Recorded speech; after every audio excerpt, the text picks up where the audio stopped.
Buenos días a todas y todos. Sean bienvenidos a la antesala del Senado, Sala Selmar Michelini del Palacio Legislativo, con la presencia del presidente de la Suprema Corte de Justicia, doctor Jorge Chediak, el director de la Policía Nacional, el comisario general retirado Mario Lallera, y el fiscal de Corte y Procurador General de la Nación, doctor Jorge Díaz. Damos inicio al acto de la presentación del nuevo Código del Proceso Penal que comenzará a regir el 1 de noviembre.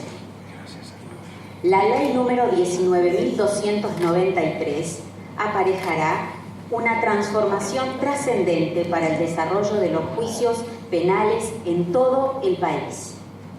El nuevo proceso penal será más ágil, eficiente y garantista. Hará uso de la palabra el comisario general retirado, Mario Lallera. Buenos días a todos y todas. Realmente es un honor representar al Ministerio del Interior en esta instancia y a la Policía Nacional toda en un acto de tan importante valor para la sociedad uruguaya en lo que tiene que ver con un área de mayor importancia para la calidad de vida de todos, que es la justicia. El Ministerio del Interior y la Policía Nacional han acompañado el proceso de capacitación y de alcanzar los objetivos de todas las instituciones involucradas, pero principalmente con la Suprema Corte de Justicia y con el Ministerio Público Fiscal, para que pudiéramos llegar en los tiempos establecidos de la mejor forma. Y bueno, y hoy quiero resaltar aquí el esfuerzo de muchas personas anónimas, que algunos están presentes, otros no, en sus lugares de trabajo. Han realizado un esfuerzo realmente supremo en horas extraordinarias para coordinar todos los aspectos necesarios, principalmente la capacitación, que indudablemente esta situación, esta nueva instancia del nuevo proceso lo requiere. Nosotros, como auxiliares de la justicia, necesitamos continuar y permanecer en un estado de capacitación permanente y bueno, y nos vamos a enfrentar a este nuevo proceso con la mayor esperanza, con el mayor de los objetivos y valores que nuestras tradiciones nos han guiado siempre, y poner principalmente la voluntad y el compromiso para que esto realmente se desarrolle y cumpla los fines y el espíritu por el cual se ha perseguido durante tanto tiempo. Nada más, deseo la palabra. Gracias.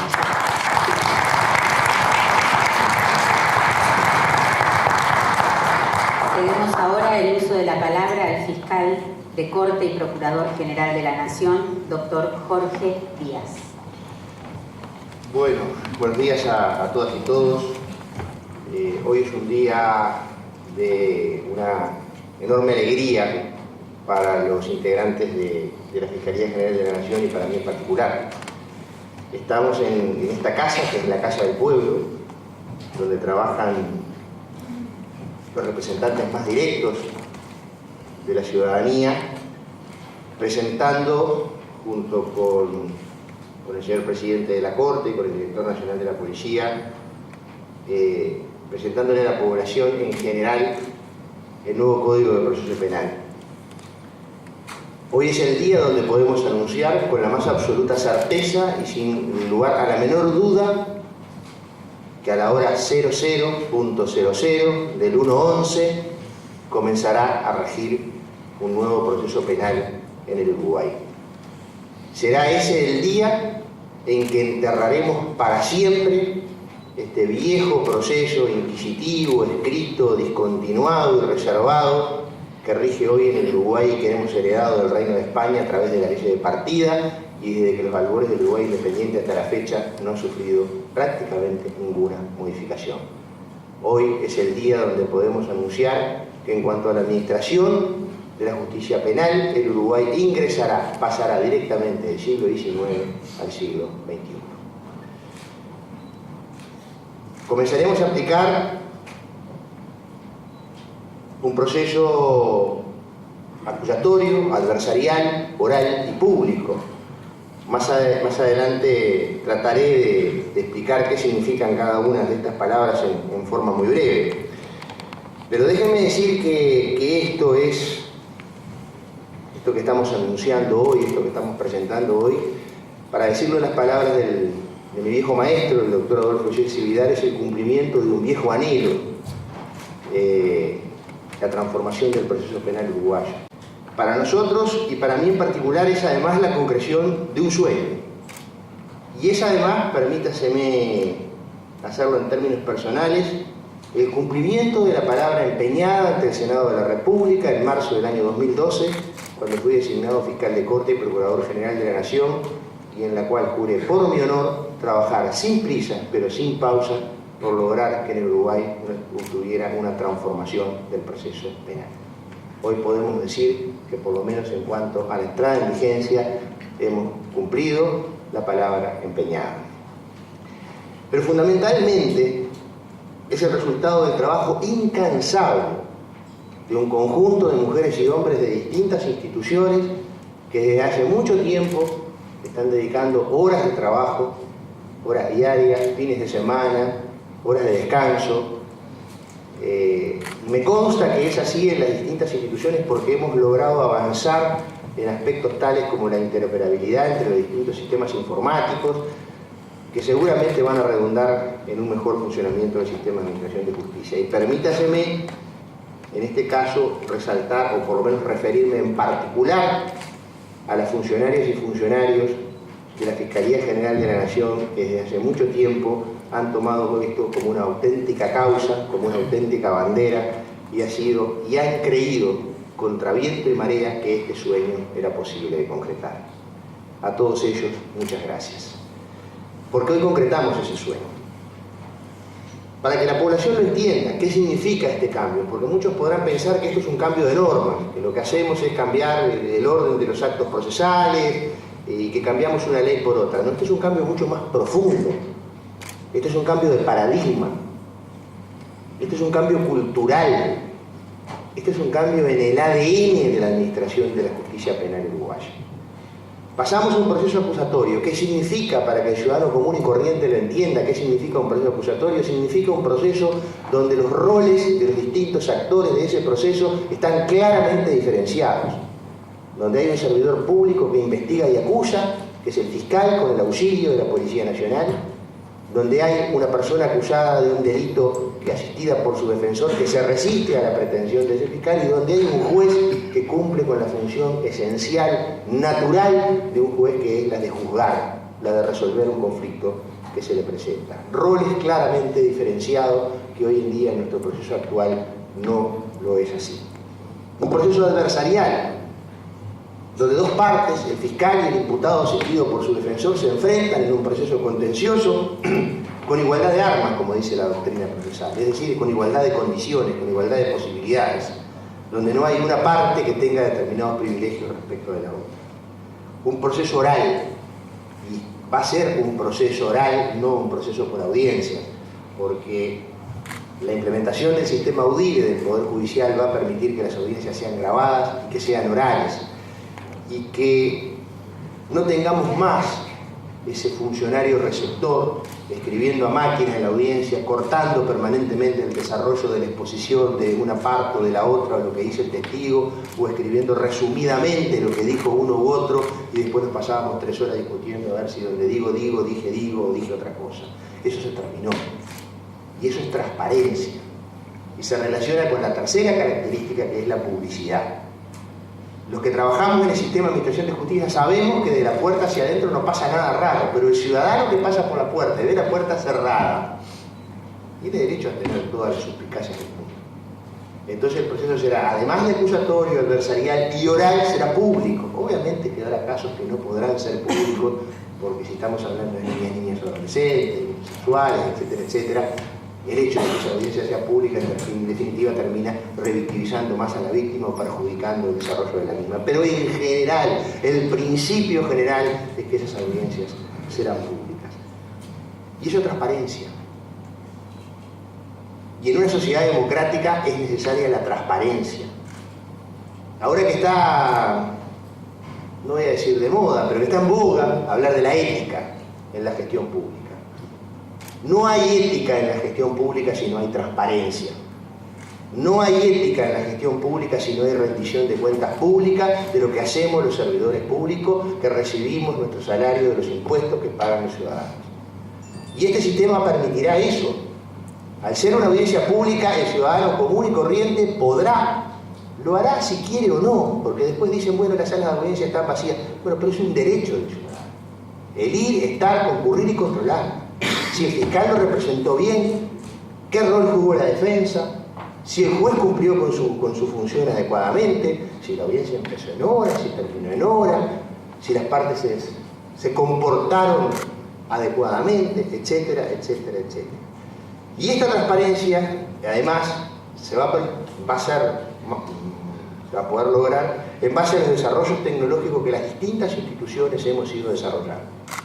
A partir del 1-11, cada denuncia que presente un ciudadano en cualquier dependencia policial de todo el país, eso se va a hacer extensivo a la Prefectura Nacional Naval y a la Policía Aeronáutica, que han suscrito convenio con el Ministerio del Interior para la utilización del sistema de gestión de seguridad pública. Cada denuncia que se presente impactará automáticamente en el sistema de gestión de seguridad pública, que es el sistema de gestión de las fuerzas de seguridad del Ministerio del Interior, y en el CIPAO, que es el sistema de información de la Fiscalía. Es decir, no habrá ninguna denuncia que ningún ciudadano plantee en ninguna parte del territorio nacional que no impacte directamente en el sistema de la Fiscalía.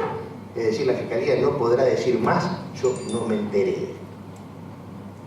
Y eso lo permite la tecnología. La tecnología también permite la interoperabilidad entre las distintas instituciones, y es el objetivo que en el año 2018 podamos tener, además, avanzar y desarrollar la interoperabilidad con el Poder Judicial de forma tal que las solicitudes de formalización y demás puedan hacerse a través del sistema sin necesidad de imprimir el papel, llevarlo, y sellarlo, y firmarlo, rubricarlo, etcétera, etcétera. Como ustedes verán, este es un cambio cultural mucho más profundo que un simple cambio de normas. Pero además reubica a la víctima en el rol que siempre debió tener. El conflicto original era entre la víctima y el victimario. El Estado expropió la acción penal y desplazó a la víctima. Y la desplazó totalmente. Porque no solamente expropió la acción penal, sino que no lo reconoció en el sistema actual prácticamente ningún derecho. Entonces a esa víctima le decimos, denos su relato, y a veces se lo pedimos 1, 2, 3, 4 veces, en un proceso que no pretende ser de revictimización, pero que termina siendo de revictimización. Le pedimos que nos preste su cuerpo, que nos abra su mente, para que peritos forenses, sean médicos, psiquiatras o psicólogos, los analicen. Y luego, cuando la víctima, después que la exprimimos, que la estrujamos, que le sacamos toda la información, le decimos, váyase para su casa, no moleste, usted no es parte. Esto es lo que pasa hoy. Y no nos estamos dando cuenta de que ese dolor individual que genera en la víctima de un delito o en los familiares de la víctima de un delito, y créanme que sé de lo que hablo cuando esto les digo, ese dolor individual que se va generando, que se va sumando, genera un dolor social muy profundo que no tiene terapéutica hoy en la sociedad uruguaya. Y que en definitiva estamos dejando a ese sector de la población en una situación de vulnerabilidad, porque genera impotencia, genera bronca, genera odio y genera en definitiva un caldo de cultivo para el discurso de la demagogia punitiva, que pretende soluciones mágicas con aumentos de delitos y aumentos de pena. Y esa es una enorme responsabilidad. ¿Soluciona esto el código? No. Porque como bien dice el presidente de la Corte, los códigos no hacen milagros. Los códigos lo que generan es un marco jurídico en el cual luego los operadores del sistema deberemos asumir las responsabilidades para llevar adelante la voluntad del legislador. Y en este caso es un enorme desafío, porque está probado que en todos los países donde se implementaron las reformas, automáticamente se produce lo que se conoce como un duelo de prácticas. Las nuevas prácticas luchan por imponerse, pero las viejas prácticas se resisten. El enano inquisitivo se resiste y quiere seguir haciendo lo mismo que venía haciendo hasta ahora. En estos días he escuchado algunas interpretaciones del código absolutamente inverosímiles que lo único que buscan es a ver cómo puedo seguir haciendo lo mismo con la nueva ley. Tengamos claro que ese duelo de práctica se va a producir y enfrentémoslo. Desde la Fiscalía estamos absolutamente convencidos y dispuestos a dar esa batalla hasta el final, porque si no se produce ese cambio de práctica, ese cambio cultural, ese cambio de ADN, seguramente lo que tendremos será un código muy bonito, pero que el impacto en la realidad no sea el suficiente. Pero permítaseme hoy estar muy feliz, muy contento, muy satisfecho. El 1/11, a la hora 0, enterraremos para siempre este viejo proceso penal que tiene el Uruguay y que es una mancha en la democracia uruguaya. Muchas gracias.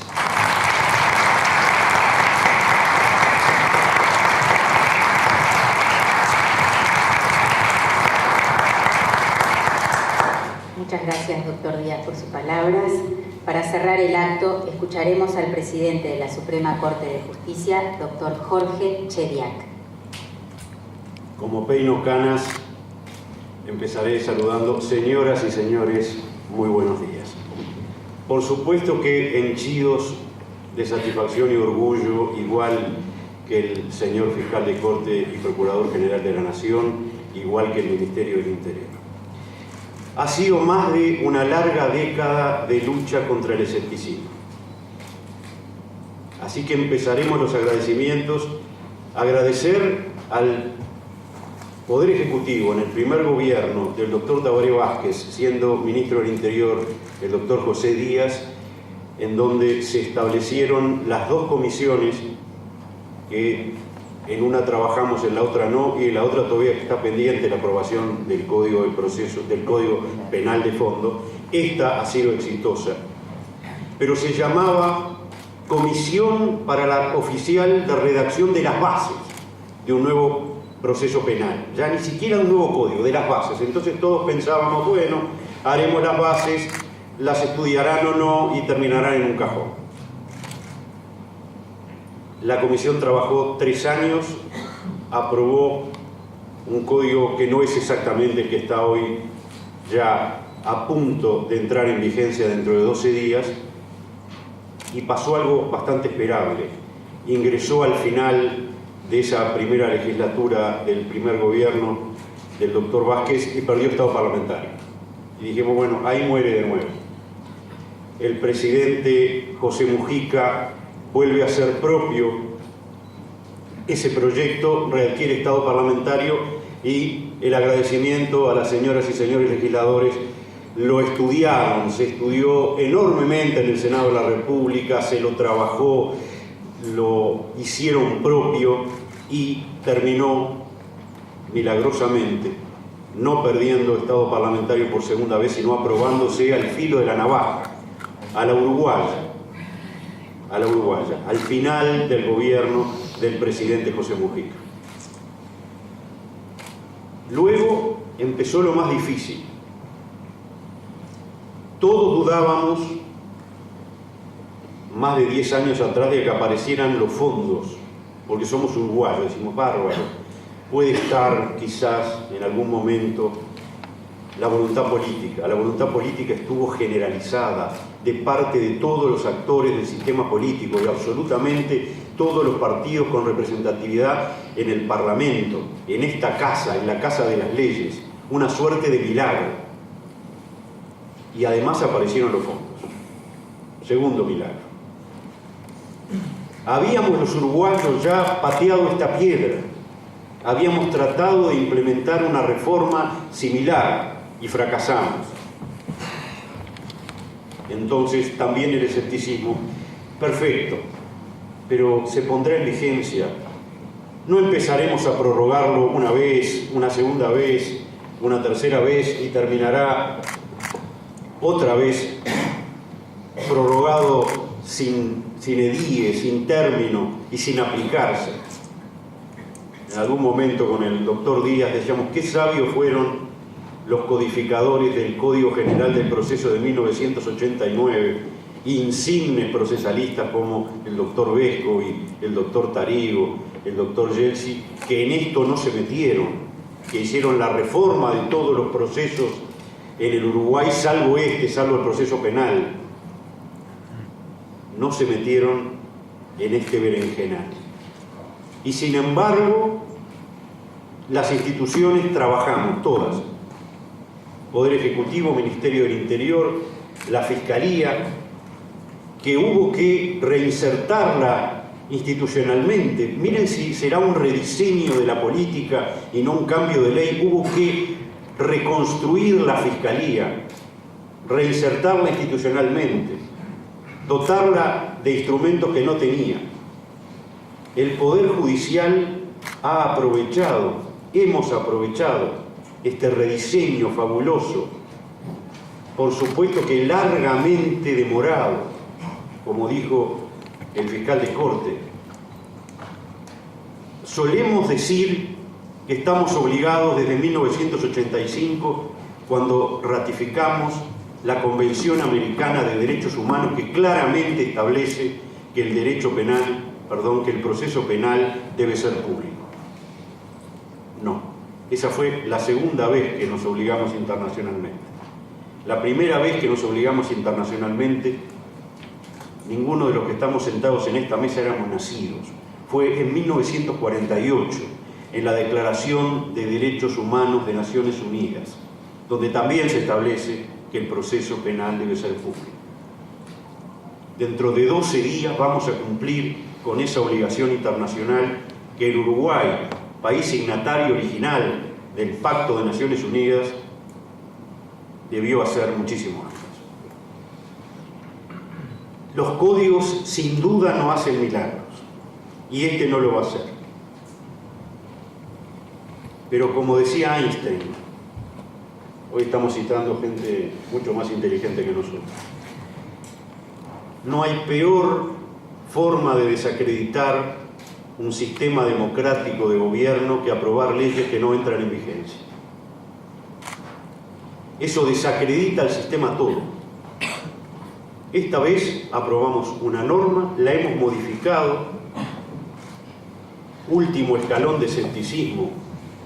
No va a poder el Parlamento Nacional entre junio y el 1 de noviembre aprobar 60 artículos a la velocidad uruguaya, a la velocidad del Parlamento Nacional uruguayo, que, ojo, yo admito que no es mucho más lenta que la del Poder Judicial uruguayo, pero daba para el escepticismo pensar que se pudiera llegar. Se llegó a la uruguaya sobre el filo. Todo lo hacemos en los últimos 10 minutos del último día, pero se llegó, se aprobó y ahora hay que ponerlo en vigencia. Nuestro agradecimiento a todos, aquí veo a la doctora Graciela Gatti, el ingeniero Marcelo Pelle, todos los que han estado en nuestra comisión, primero interna del Poder Judicial de Implementación y luego a ambas instituciones a mis lados, a la Comisión Interinstitucional de Aplicación de este Código. Ha trabajado muchísima gente. Se ha hecho un esfuerzo enorme, sobre todo para convencer y convencernos de que no era un trabajo teórico, que el código vino para quedarse, que va a tener defectos en lo que se puede llamar el proceso de transición. Yo no sé si la resistencia es enana o gigante, pero si se me permite, el propio Carlos Marx decía que hay una resistencia de la realidad. Y seguramente en este pequeño país hay una doble resistencia a la realidad, porque somos muy afectos a seguir cometiendo los mismos errores y no probar soluciones nuevas. Vamos a tener que probar soluciones nuevas. ¿Va a haber errores? Sí. En nombre del Poder Judicial, yo pido disculpas por anticipado a toda la población del Uruguay por los errores que en los primeros meses de implementación cualquiera de nosotros pueda cometer. Se van a cometer. Este es un cambio de diseño, no un cambio de leyes. Todos pasamos, salvo en principio la policía, a cumplir funciones nuevas, a roles distintos. Y cuando uno no tiene kilometraje en lo que está haciendo, puede al principio cometer errores. Van a darse errores. Con los nuevos nombramientos que estamos haciendo estos días, va a terminar habiendo 100 jueces con competencia penal en el Uruguay. Y 100 jueces absolutamente independientes con competencia penal lleva a que puedan existir, seguramente en la Fiscalía pueda pasar lo mismo, algunos criterios que no coincidan entre unos y otros. Tenemos clarísimo que resolver de manera disímil casos análogos, sea por responsabilidad de la Fiscalía, sea por responsabilidad de los jueces, es percibido por la ciudadanía no como el efecto normal de la independencia de los jueces y de la independencia técnica de los fiscales, y por ende algo bueno. Ello es percibido por la ciudadanía como un error, como una equivocación del sistema y por ende algo malo. Así que también asumimos, quienes estamos acá dando la cara institucional de esta reforma, la obligación de salir a explicar, cuando pasen esas situaciones, qué fue lo que pasó y por qué fue lo que pasó. Y la apuesta a la transparencia es riesgosa. Es increíble que podamos decir esto, pero la apuesta a la transparencia es riesgosa. Un colega hace muchísimos años me decía, todos nos llenamos la boca con la transparencia y todos repetimos, como de memoria, que la transparencia es buena y que mejora la credibilidad del sistema. Y decía, sí, si es un problema de imagen y lo que está detrás de la percepción está bien, porque si no es un problema de imagen y lo que está oculto está mal, baja la calidad de la percepción porque la gente dice, ¿vieron? Ahora que los vemos era tan malo como pensábamos, o era peor. En Uruguay no. En Uruguay, sea nuestro proceso un Volkswagen alemán de 1962 o un tractor que se está cayendo a pedazos, parecemos Abbott y Costello. El hecho es que por la calidad de los operadores, de todos los operadores del sistema, defensores, jueces, fiscales, actuarios, técnicos y funcionarios, el proceso funciona razonablemente bien pese a estar absolutamente obsoleto. Así que como vamos a modernizarlo, tenemos la certeza de que la transparencia va a mejorar la percepción pública del sistema, porque el sistema es básicamente honrado, comete errores, pero Uruguay sigue siendo una de las 25 democracias plenas del mundo. Estamos en los primeros 20 lugares del mundo en percepción de corrupción y en corrupción, porque ahí la percepción de falta de corrupción es correcta, y lo que hay muchas veces son errores, como todos los humanos cometemos, o falta de explicación pública del funcionamiento de algo tan complejo como es el proceso penal. Así que, simplemente para finalizar, un día de orgullo para todos. Todos debemos estar realmente satisfechos de haber logrado un cambio de esta magnitud en el Uruguay, país en donde todos somos tan reacios a los cambios. Al mediano plazo y a la larga todo va a funcionar mucho mejor que hoy. En los primeros meses puede ser que no, eso nos lo han advertido, diría yo, más de una docena de ministros de corte de países hermanos que ya han asumido la reforma. Lo que yo pediría, para terminar simplemente, a quienes estamos aquí y a toda la población en general, a través de los señores y señoras integrantes de los medios de comunicación, es: démosle tiempo a la reforma, no la juzguemos, no la destripemos por los eventuales errores que en los primeros días o semanas de aplicación vayan a ocurrir. Esto realmente, este esfuerzo enorme de todo el Estado uruguayo, de más de una década, va a dar sus frutos y se va a ver, no es un mero cambio de normas, es un cambio total del diseño de funcionamiento y por ende se va a percibir. Muchas gracias a todos.